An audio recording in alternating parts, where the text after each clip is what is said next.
second turn coming. Check. Range safety arm light on. Right. Affirmative.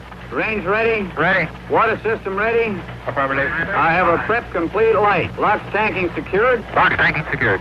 Main locks tank pressure 2.73.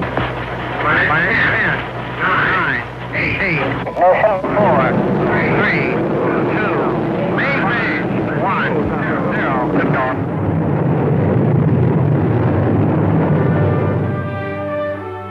Today's Air Force space and missile program is the product of people, dedicated people of achievement with a vision for the future.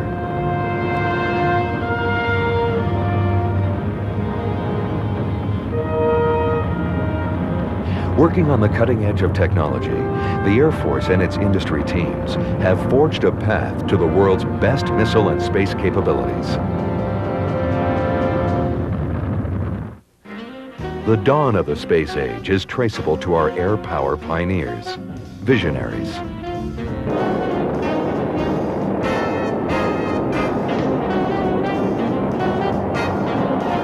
I feel that the same future exists for space that existed for the airplane. It's sometimes hard to see just what's going to happen, but I know things will happen.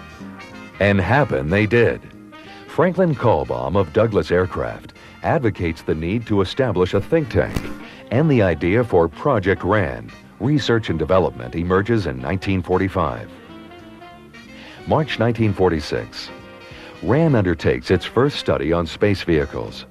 RAN's first report, Preliminary Design of an Experimental World-Circling Spaceship, captures the imagination of the space visionaries.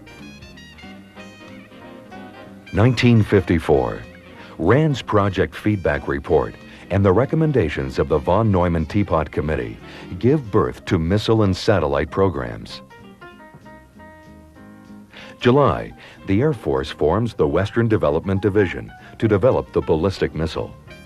Located in a converted schoolhouse in Inglewood, California, and commanded by Brigadier General Bernard A. Schriever, this handful of pioneers, with systems engineering support from Ramo Wooldridge Corporation, establishes concurrent and accelerated steps to develop new options, technology, and manufacturing and management techniques.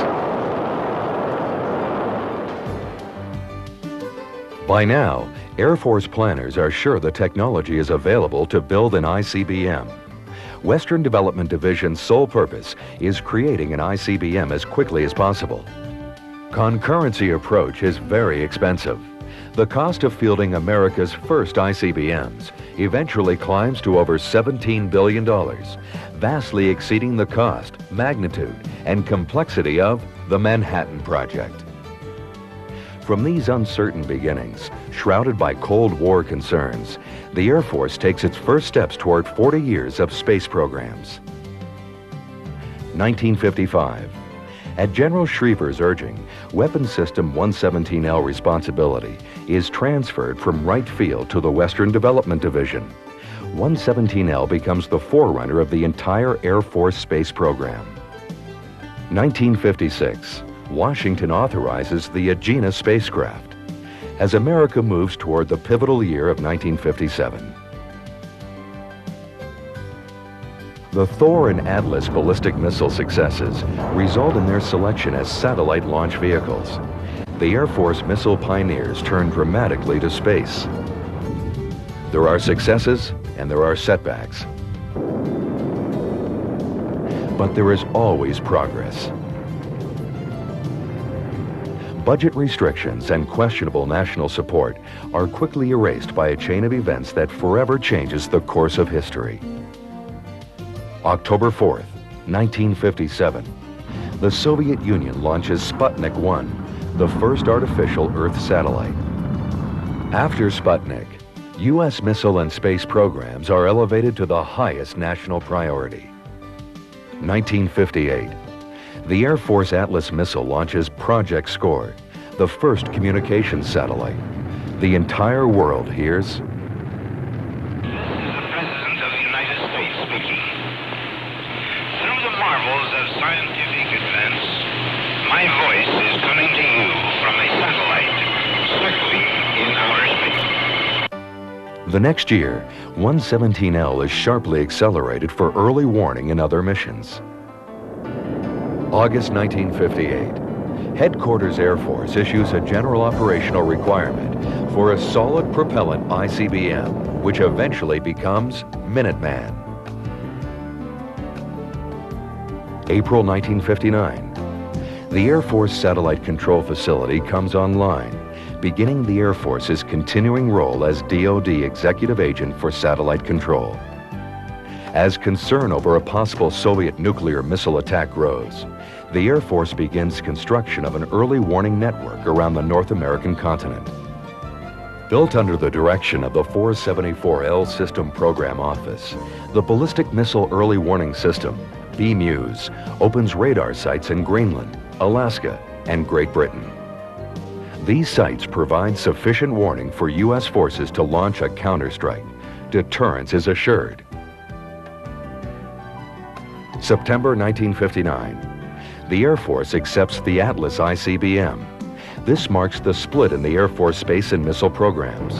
A week later, a Strategic Air Command crew successfully launches an Atlas training missile. SAC Commander General Thomas S. Power declares the missile operational. A year later, SAC's first operational Atlas complex stands alert at F.E. Warren Air Force Base in Wyoming. May 1960.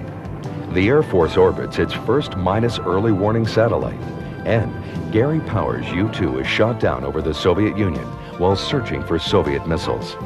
The focus shifts to space alternatives. August 1960. The Air Force launches Discoverer 13 and 14 and successfully retrieves the first capsules ejected from orbiting spacecraft, including mid-air recovery by a flying boxcar. The first successful launch of an operationally configured Titan I ICBM takes place at Cape Canaveral in August.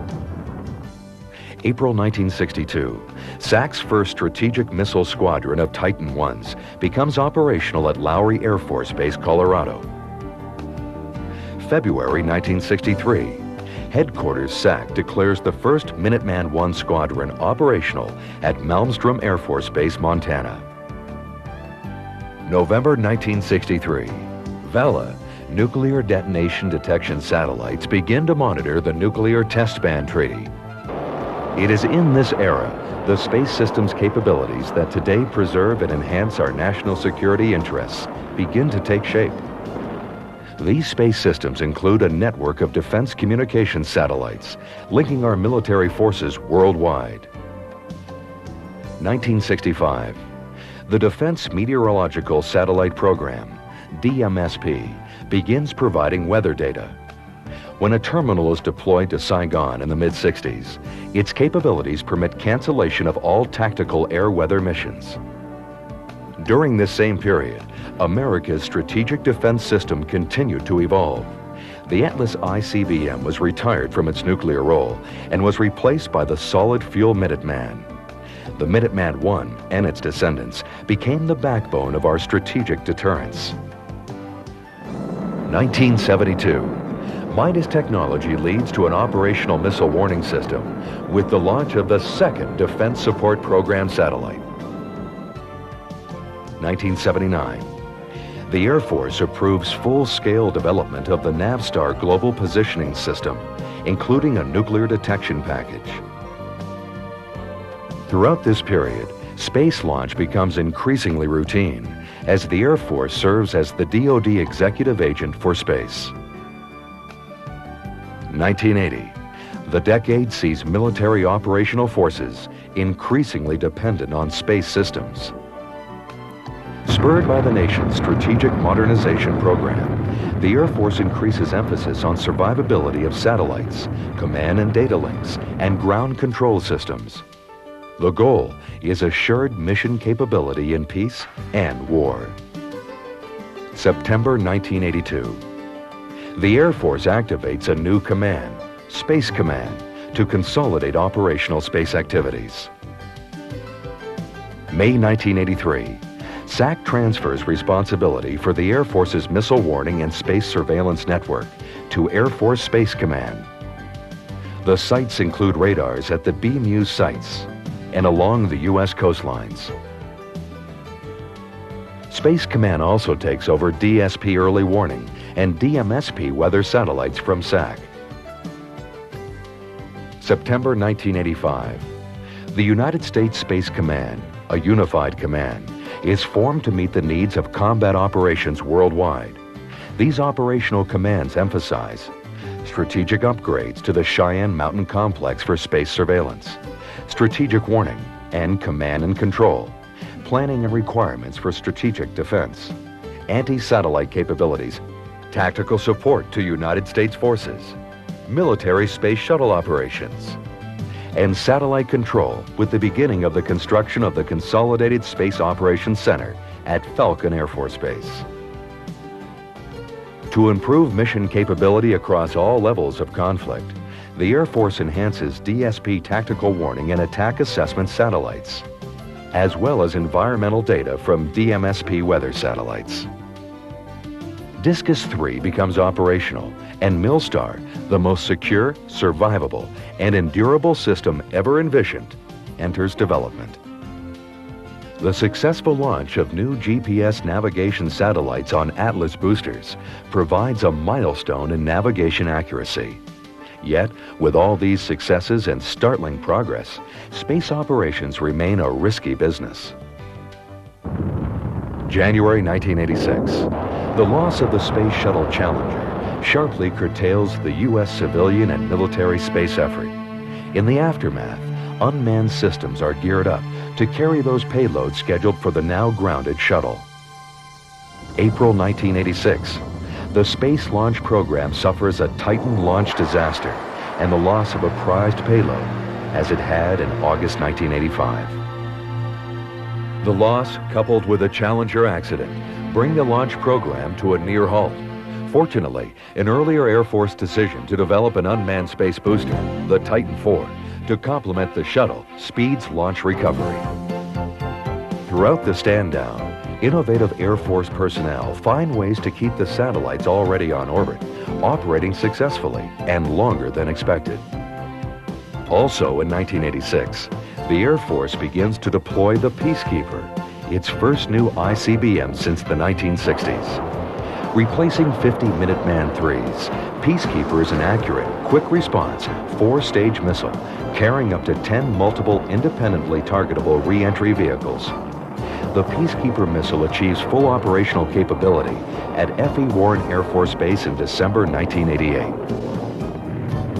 1988, the year of recovery for the Air Force Space Launch Program, with successful Atlas, Titan, Scout, and Delta missions.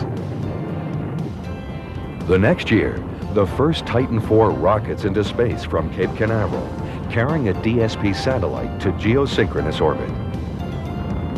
1991. In Operation Desert Storm, the U.S. uses its space assets extensively in war for the first time. When Iraq launched Scud missiles, DSP satellites almost instantaneously detected them and relayed the data to ground stations. These stations immediately transmitted the information by a military communications satellite to command centers in Colorado Springs. An assessment was made and a warning routed via satellite to forces in the Persian Gulf. That primary warning, along with detection and tracking by other systems, allowed Patriot batteries to respond quickly to the Scud attack. Space-based weather, communications, navigation, and early warning are all integrated into theater operations. Air Force Chief of Staff General Tony McPeak calls the Persian Gulf conflict the first space war. The U.S. Air Force begins to cut back the number of ICBMs in accordance with the terms of the Strategic Arms Reduction Treaty. Minuteman II systems were taken off alert and silos were destroyed. 1993. Air Force Space Command completes the Consolidated Space Operations Center at Falcon Air Force Base, centralizing satellite control. The same year, the constellation of 24 global positioning satellites is flying for the first time. July 1993. In the reorganization of forces following the end of the Cold War, Responsibility for ICBM forces transfers to Air Force Space Command, nearly doubling the command's personnel and assets, and uniting all United States Air Force missile and space operations under one operational command. Space and missiles are together again. November 1993. Drawing on its Gulf War experience, Air Force Space Command opens the Space Warfare Center at Falcon Air Force Base to act as the focus of efforts to fully integrate space systems into the Air Force of tomorrow. The Space Warfare Center's primary goal is to give the American warfighter the spaceborne edge against our nation's foes. 1994. Air Force Space Command launches the first Milstar satellite from Cape Canaveral, beginning a new era in military satellite communications. Since the Gulf War, Air Force Space Command has continued to place space systems and their products in the hands of our warfighters around the world in operations in Bosnia, Haiti, and Somalia, providing vital communications and navigation and weather data to the deployed forces. The future of the Air Force in space is bright.